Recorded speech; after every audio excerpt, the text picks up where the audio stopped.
guys, welcome back to my channel. Thank you so much for watching this video. If you're new here, my name is Allie and I make new true crime videos every week, and I would love it if you would hit the subscribe button so that you can see when I make a new video.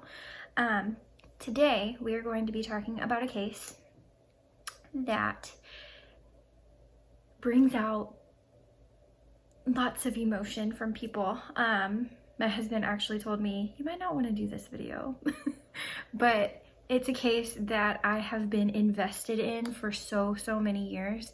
I actually called off work to watch the trial on TV. So I want to do this case. It's one that I followed from the very beginning, and it's a really sad case, and I'm sure most of you have probably heard of it, but it is the case of Caylee Anthony. Probably me just saying that elicited a response. Like I said, most people feel very strongly about this case, and for good reason.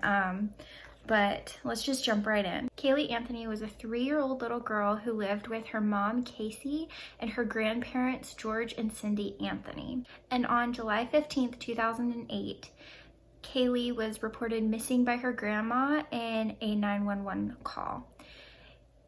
Before we jump into all of the crazy details of this case, first of all, I want to say that if you're interested in this case and you don't know a lot about it already, I would highly encourage you to do your own research. I will leave lots and lots of links down below. But there is so much information to do with this case that I can't even begin to put all of it into this video. So I'm going to put what I think is the most important, what is the most interesting about the case, and kind of just the highlights of it. But if you're interested in it, definitely check it out. It is a very interesting case, and like I said, a very sad case. So let's talk about Casey first. Casey got pregnant with Caylee when she was 19 years old, and from what I have seen, it wasn't a planned pregnancy. And she actually went so far as to hide it for a very long time. I'll insert a picture here, but there was a wedding that she went to with her mom, I believe, and she was very pregnant. I mean, she looks like she's at least 7 or 8 months pregnant, and she's still denying it at this point. So it was a pregnancy that was not planned and maybe not wanted in the beginning, but she did have the baby. I know at one point she had talked about giving Caylee up for adoption, but Cindy begged her to keep the baby. She wanted to have the baby. She told Casey that she would help her raise the baby, and she did. Her and George were very involved in helping raise Caylee. So like I said, on July 15th, 2008, Caylee was reported missing in a 911 call by her grandmother. Cindy reported that she had not seen Caylee in 31 days and that Casey's car smelled like there was a dead body in it. This is a very important fact, so kind of remember that. But she put Casey on the phone. Casey got on there and said, yes, my daughter has been missing for 31 days. So she admitted that Caylee had been missing. So according to George and Cindy, Caylee and Casey moved out of the house on June 16th.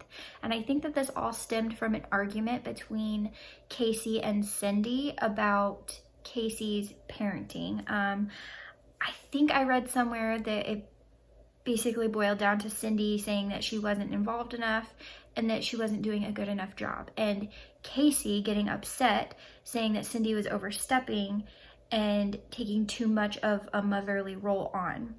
So they were butting heads and not agreeing on how Caylee was being raised. And so Casey just decided, you know what, I'm moving out. I'm taking Caylee with me and I'm moving out. So during this 31 days, Cindy was constantly calling Casey and asking to talk to Caylee. She had been in the little girl's life her entire life. She helped raise her, and so she wanted to talk to her, and she was always met with an excuse. It was always, oh, she's with the nanny. Oh, she's at a play date. I'm really busy right now. I don't have time to put her on the phone. Always some kind of an excuse. And Casey claimed that she had a nanny, and it wasn't a nanny that Cindy or George had ever heard of. It was something that Casey said that she did on her own. And she said that the nanny's name was Zenaida Fernandez Gonzalez, or Zanny the nanny is what kind of the media called her. And you'll hear more about this nanny later on. So on July 13th, George received a notice that Casey's car was in a tow lot. And so a few days later, he went to go pick up the car. And when he got there, he and the attendant both noticed that a horrendous smell was coming from the trunk. And George said that it was so bad that he actually had to drive home with the windows rolled down. And we know from the 911 call that Cindy said that it smelled like there had been a dead body in the car. So this is not looking good for Casey. But at this point, George and Cindy didn't know what was going on with her and Caylee. So at this point, this is when Cindy really got worried, because Casey's purse was in the car, Caylee's car seat was still in the car, a bunch of toys were still in the car, and the car really, really stunk. And so at this point, Cindy decided to go track down Casey. And she did find her, I think, at her boyfriend's house. She got her in the car and she said, "Take me to Caylee right now." So Casey said, "Okay, let's go get her." So she drives Cindy around on this wild goose chase until finally she just admits, "I haven't seen Caylee in 31 days. She's missing. The babysitter took her, or the nanny took her." Cindy absolutely freaks out, drives home, and that's when she places the 911 call. So Casey sticks to this story that the nanny took Caylee. That's what she told George and Cindy. That's what she told authorities. And so authorities start looking for this woman, this Zenaida Gonzalez, and they're not coming up with anything. Casey sends them on to different addresses. She keeps saying, "I don't know where she is. Obviously, I don't have a phone number for her," but she keeps saying, "Oh, well, this is where she was," or "This is where she would be." And these police officers are trying to track this woman down, and they end up deciding that there is no Zenaida Gonzalez. There is no Zanny the nanny. Another lie that Casey told was about her employment at Universal Studios. I think by this point, the police kind of knew that she was being untruthful. And so they said, "Okay, if you were working, take us to your office." And so she loads up in the car, she drives them to Universal Studios, she somehow sweet talks her way in, leads them to these offices, and then basically gets to the end of the road, a dead end hallway, and turns around and says, "I don't work here anymore. I was fired years ago." So she's giving all of this information to police when her daughter is missing, when they're trying to help her find her daughter, but it's all lies. And so the police are becoming very, very suspicious of Casey. So let's talk about the 31 days where Caylee was missing originally. Casey acted very, very strangely for a mother whose daughter is missing. She was going out and partying, which she had a history of. She was kind of a party girl anyways. But she was going out to nightclubs. She entered a hot body contest. She got a tattoo on her back that said Bella Vita. And in Italian, that means beautiful life. And so a lot of people have questioned that. And just acting very strange, almost acting like nothing was wrong. And that's what a lot of her friends said, is that she wasn't acting out of the ordinary. They thought that Caylee really was with a babysitter because she was acting so normal, which is not normal when your daughter is missing. And so police found all this out on top of all of the lies and everything that was going on, and they finally did arrest her. They arrested her on July 16th, 2008. She was charged with child neglect, making false statements, and obstructing an investigation. On August 11th, a meter reader named Roy Kronk made a 911 call, and he said that he was out and he had to go to the bathroom, and so he kind of stepped off into this little area to relieve himself, and he found what he thought was a suspicious bag.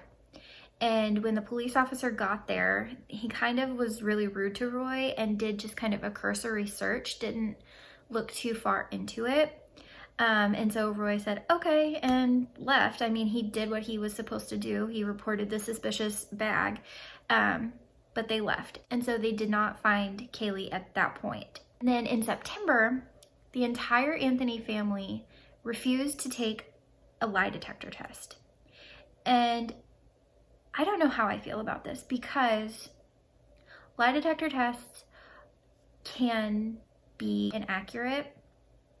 So if they didn't feel confident in themselves going in and thought maybe they would get false positives on the lie detector test, I don't know.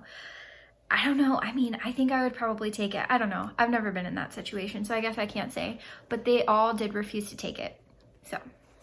So in October of 2008, Casey was officially indicted by a grand jury on charges of first-degree murder and a lot of other charges. This was a capital crime, and so that means that she was facing the death penalty. She could be facing the death penalty in this case, which is a huge deal, obviously. And she pleads not guilty to all of the charges. And during this time, they're still searching for Caylee. They still have not found her.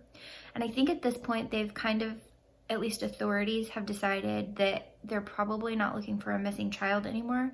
They're probably looking for a body at this point. On December 11th, 2018, Roy Kronk made a fourth attempt to report the suspicious bag that he had found. And finally, authorities listened to him, I guess, and were able to go out and search the area properly. And they found what they believed to be remains of a small child. And after doing DNA tests, they did determine that they were the remains of Caylee Anthony. So years go by, and finally in May of 2011, the trial began. The prosecution states that Casey used duct tape to suffocate Caylee because she wanted to go out and party. So their main reason for saying this is because of computer searches that they found on Casey's computer. And what they found on her computer was not great. They found searches for chloroform, which, if you don't know what that is, if you put it on like a washcloth and put it over somebody's mouth and nose and they inhale it, it will make them pass out. So they found searches for that. They found searches for neck breaking. They found searches for household weapons, just lots and lots of different searches that were not appropriate given what had happened to Caylee. So that was the prosecution's story. The defense contends that Caylee drowned in the grandparents' swimming pool. And basically what Jose Baez said, who was Casey's defense attorney, he said that Caylee drowned in the family pool and it was an accident. She did it when nobody was paying attention. George had convinced Casey that if she called 911, she would be arrested and thrown in jail because she had neglected to take care of her daughter.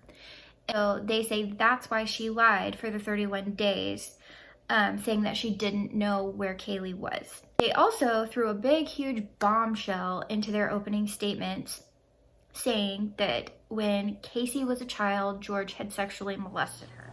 Casey was raised to lie. This child, who at 8 years old, learned to lie immediately. She could be 13 years old, have her father's penis in her mouth, and then go to school and play with the other kids as if nothing ever happened. Nothing's wrong. And this had not come out before. This was completely new news to everybody. It shocked everybody. I remember hearing it when I was watching the trial and just thinking, what? Where did that come from?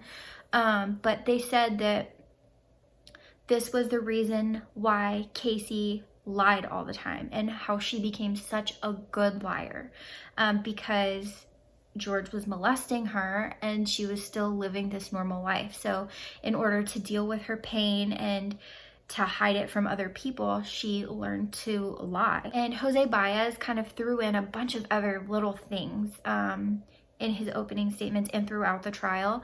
I remember he said something about Roy Kronk, mentioning, well, did he move the remains?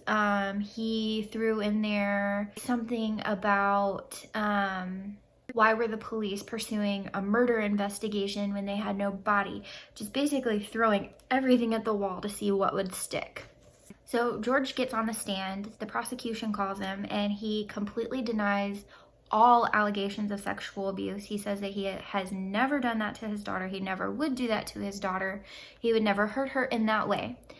And while on the stand, he says that he did not ever smell decomposition in the trunk. So he's kind of backpedaling a little bit from what he and Cindy had been saying in the 911 call. So when Cindy gets on the stand, she also backpedals a lot on what she said about the trunk. She says that it was just a figure of speech, what she said, that it didn't really smell like there was a dead body in the car.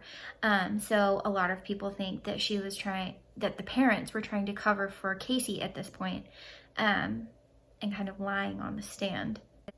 And Cindy also mentioned that Caylee could get up the ladder on her own to get into the swimming pool. And she said that when she got home on June 16th, she noticed that the ladder was in the pool. And I think they made it a habit to keep the ladder out of the pool because Caylee could climb into the pool and they knew that it was dangerous.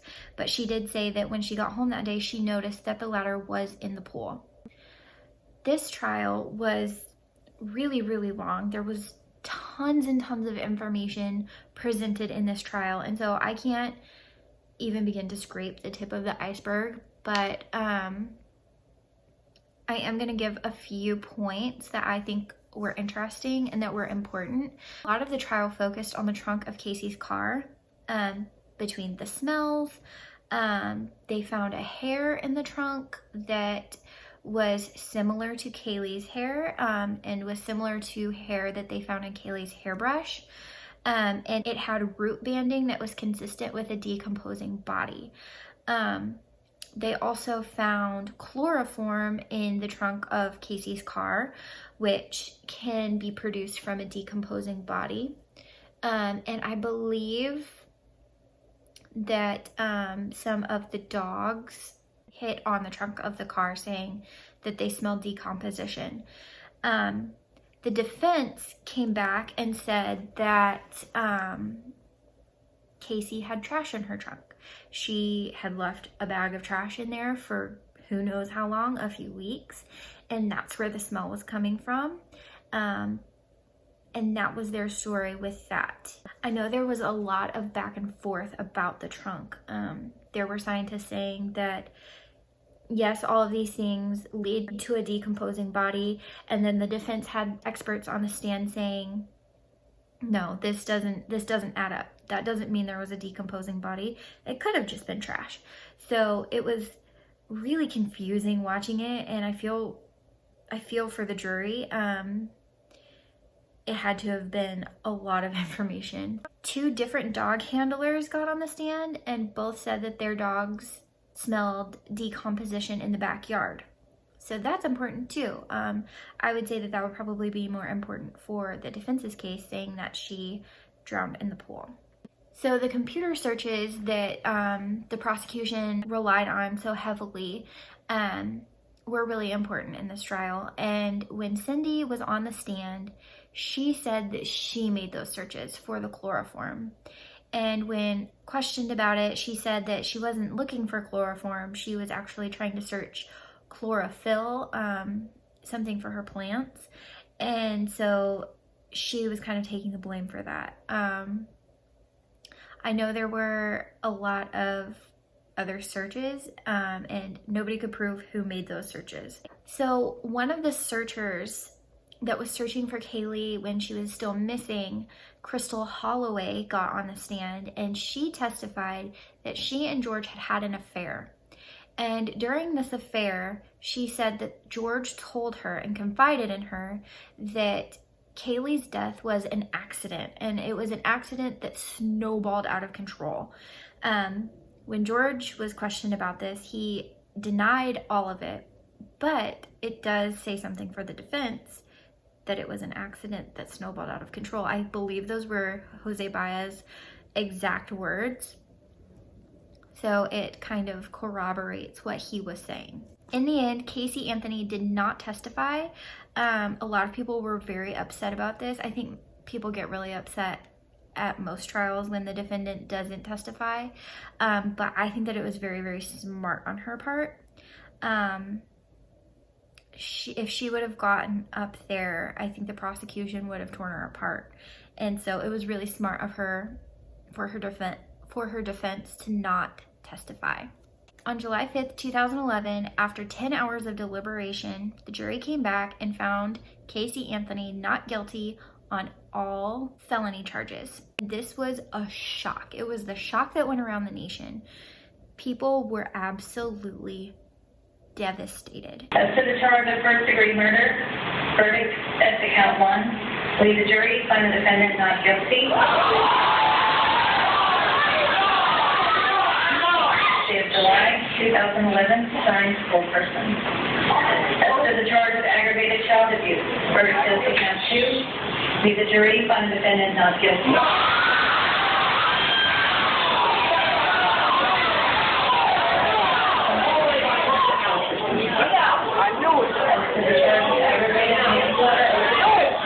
Verdict is to count 3. Leave the jury, find the defendant not guilty.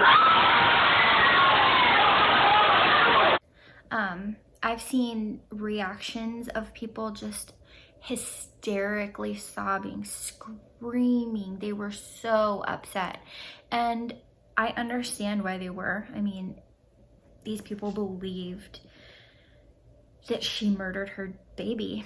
So I understand the reaction. I remember watching, I think I was at work, and it came through and everybody just started talking about it. And I remember I kind of expected it, honestly. I had watched the trial and I knew that Jose Baez was doing a really good job of showing reasonable doubt. He was kind of knocking down every single thing that the prosecution was giving. And after the trial and when the jurors were interviewed, a lot of them said, it's not that I necessarily think that she's not guilty. It's that the prosecution didn't give me enough evidence to say that she was guilty. They did not do their job. They didn't give me enough evidence to sentence this woman to life in prison or to even possibly death. And so a lot of the jurors didn't even necessarily think that it was an accident, but they couldn't convict her without enough evidence. And that was the thing. And I kind of knew that going into it, so I was not surprised. But a lot of people were, and I understand that. So the judge sentenced Caylee to 1 year in county jail and then $1,000 fine, I believe. And with all of the time that she had already served, she got out of jail within a couple weeks. And I remember this too, when she got out of jail, it was a huge to-do. I know that they were worried about people coming and trying to shoot her. So it happened in the middle of the night. There were 2 SUVs. They think, there was this conspiracy maybe that they stopped under a covered deck and they switched cars, and it was crazy. And she was in hiding for a long time, just because people felt so strongly that she should be in jail, that they were worried for her safety. So unfortunately, we still don't know exactly what happened to Caylee. It is still technically an unsolved case. I believe the cause of death was homicide, and I think that the coroner's thinking behind that was that she was found in, a swamp in trash bags with duct tape over her mouth. So obviously they called that a homicide. And there's no real justice for her, which is really, really sad. And at this point, I don't think that there ever will be. If Caylee did it, she got away with it. if George did it, he got away with it. If it was an accident, they covered it up well enough that nobody will ever know for sure.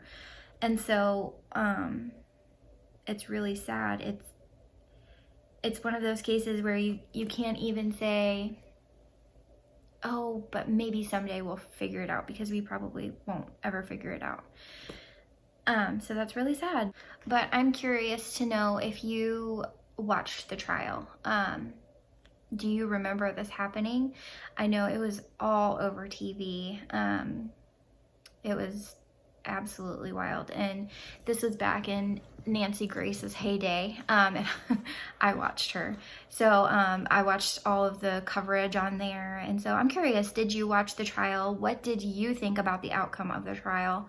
Were you happy with the not guilty verdict, or were you outraged and just very, very angry about it? Or did you expect it, kind of like me?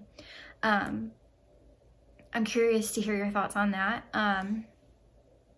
Let's be kind in the comments, because I know that this is a case that really gets people riled up. Let's be kind to one another. We can definitely have discussions though. So that is the case of Caylee Anthony, a very sad case, one where some people would say the justice system worked and some would say the justice system failed. What are your thoughts on that? But thank you so much for watching this video. If you liked it, give it a thumbs up so that I know. We will have a new video on Thursday, so keep an eye out for that. Hit the subscribe button if you haven't already so that you see that video when it comes out. And I will see you guys next time. Bye.